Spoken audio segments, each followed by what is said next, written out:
आप देख रहे हैं दीक्षा न्यूज।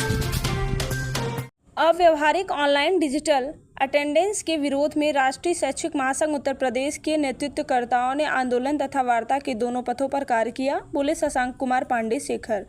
वाराणसी में राष्ट्रीय शैक्षिक महासंघ द्वारा ऑनलाइन हाजिरी के विरोध में चलाए गए आंदोलन एवं मुख्यमंत्री, बेसिक शिक्षा मंत्री, महानिदेशक स्कूल शिक्षा से मुलाकात करके ऑनलाइन हाजिरी योजना लागू करने से पूर्व शिक्षकों को हाफ सीएल, 30 ईएल एवं 10 पीएल देकर ऑनलाइन हाजिरी को व्यवहारिक बनाने के मांग के परिणाम स्वरूप मुख्यमंत्री योगी आदित्यनाथ एवं बेसिक शिक्षा मंत्री संदीप सिंह के निर्देशन पर 2 महीने के लिए ऑनलाइन हाजिरी को स्थगित किए जाने एवं शिक्षकों की मांगों को निस्तारण के लिए कमेटी बनाए जाने पर वाराणसी के शिक्षकों में हर्ष व्याप्त है। शिक्षकों की भारी मांग पर राष्ट्रीय शैक्षिक महासंघ वाराणसी द्वारा मुख्यमंत्री, बेसिक शिक्षा मंत्री एवं राष्ट्रीय शैक्षिक महासंघ उत्तर प्रदेश के संगठन मंत्री महेंद्र कुमार और शीर्ष पदाधिकारियों को धन्यवाद ज्ञापित करने के लिए 17 जुलाई 2024 बुधवार को केराकतपुर स्थित वाराणसी पब्लिक स्कूल में प्रदेश संयुक्त मंत्री एवं वाराणसी के जिलाध्यक्ष शशांक कुमार पांडे शेखर की अध्यक्षता में धन्यवाद ज्ञापन कार्यक्रम का आयोजन किया गया। उन मांगों को पूरा करिए और फिर 15 जुलाई के ऑनलाइन हाजिरी का कार्यक्रम आप चलाइए, कोई आपत्ति नहीं। मांगे बहुत स्पष्ट थी कि गांव में दूर दूर विद्यालय है, 40-50 किलोमीटर दूर विद्यालय है। शिक्षक शहरी क्षेत्रों से ज्यादा निकलता है और ग्रामीण क्षेत्रों में जाता है, तो सार्वजनिक वाहन दे दिया है। ये कहने वाली बात होती है, लेकिन वास्तविकता ये कि बनारस जैसा शहर जिसको कि बहुत प्रचारित किया जाता है कि विकसित हो रहा है, कन्वर्ट कर दो। हम लोग की मांग ये थी कि जो 30 ईयर राज कर्मचारी को दे दो, हमको दे दो, बदले में भले ही 40 दिन का हमारा जो गर्मी और जाड़े का मिलाकर के अवकाश है उसको आप समाप्त करो। ये शिक्षक होता है। आप उच्च शिक्षा के सभी जो शिक्षक हैं उनको 10 तब जाकर के ऑनलाइन हाजिरी को हम स्वीकार करेंगे। नैरेटिव सेट ये किया गया कि शिक्षक अधिकारियों ने नैरेटिव ये सेट किया, माननीय बेसिक शिक्षा मंत्री को भी गुमराह करने का काम किया, क्योंकि वर्तमान सरकार ने आईएएस सबसे ज्यादा संस्थाओं पर कब्जा किया हुआ, सबसे ज्यादा वैचारिक संस्थाओं पर भी कब्जा किया हुआ। तो ऐसे में एक नैरेटिव माननीय मुख्यमंत्री जी के दिमाग में तय किया गया कि नहीं, शिक्षक कामचोर है, पढ़ाना नहीं चाहता है, शिक्षक जो है स्कूल नहीं जाता है, शिक्षक तो ठेके पर अपने बदले में टीचर्स को रखता है, जबकि विषय ऐसा नहीं था। जी, मेरा नाम शशांक कुमार पांडे है। मैं राष्ट्रीय शैक्षिक महासंघ जनपद वाराणसी का जिलाध्यक्ष हूँ, प्रदेश का संयुक्त मंत्री हूँ। जैसा आप सभी अवगत हैं कि परिषदीय विद्यालयों में उत्तर प्रदेश सरकार ने ऑनलाइन हाजिरी का एक अभियान चलाया था 8 जुलाई से, जो अभियान 15 जुलाई से चलाया जाना था। लेकिन राष्ट्रीय शैक्षिक महासंघ ने उस अभियान के चलाने से पहले ये कहा था कि कुछ सुविधाएं शिक्षकों को दे दीजिए, जिससे ये अव्यवहारिक जो आपने निर्णय लिया वो व्यवहारिक रूप से सही हो।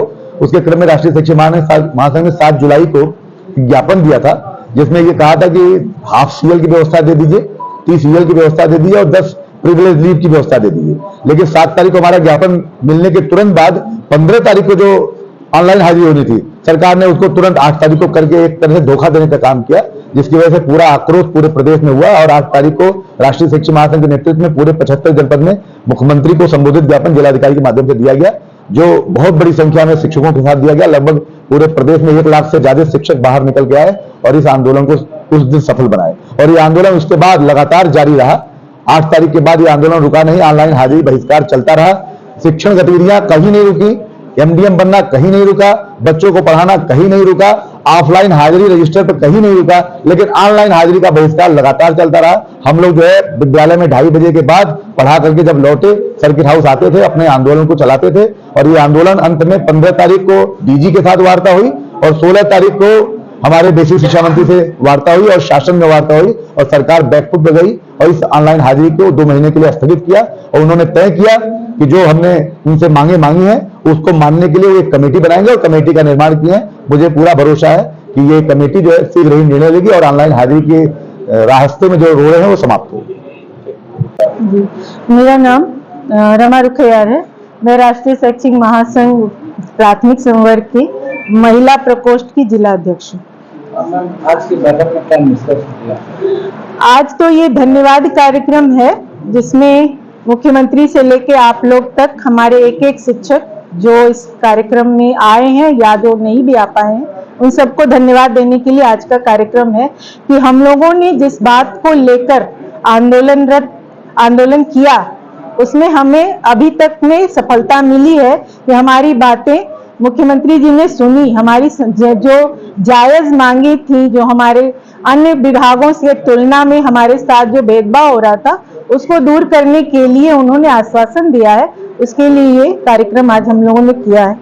बात की जाए अभी फिलहाल 2 महीने के लिए ऑनलाइन हाजिरी स्थगित की गई। जी, क्या लगता है कि आगे भी इसको लागू किया जाएगा या नहीं? ये तो डिजिटल हाजिरी आए क्योंकि हम तकनीक से कहीं भी भाग नहीं रहे हैं। तकनीक का जमाना है और हम तकनीक के साथ हैं। और शिक्षक अगर तकनीक के साथ नहीं होगा तो हम समाज को क्या बता पाएंगे कि आप तकनीक से भागिए, क्योंकि मैं ही तो लाऊंगी तकनीक को। इसलिए हम लोग तकनीक से बिल्कुल अलग नहीं है। हम लोग बिल्कुल तैयार है डिजिटल हाजिरी के लिए। तो फिर डिजिटल हाजिरी का विरोध क्यों है? विरोध नहीं हो रहा है। हम लोगों की जो समस्याएं हैं उन समस्याओं पर विचार करने को कहा जा रहा है। इसका विरोध कतई नहीं है। इसको एक गलत दिशा में ना ले जाएं प्लीज। हम लोगों का ये कहना है, हम लोग डिजिटल हाजिरी सुबह शाम दोनों समय देने को तैयार हैं, लेकिन उस दौरान क्योंकि हमारे विद्यालय सिर्फ शहर में नहीं है, गांव के दूर दराज इलाकों में है और सिर्फ वाराणसी जिला में नहीं है, बगल में सोनभद्र का इलाका है जो नक्सली भी है, तो वहां भी विद्यालय है, वहां भी शिक्षिकाएं हैं और ये आधे से ज्यादा महिलाएं ही इस पद पे वो है, कार्यरत है।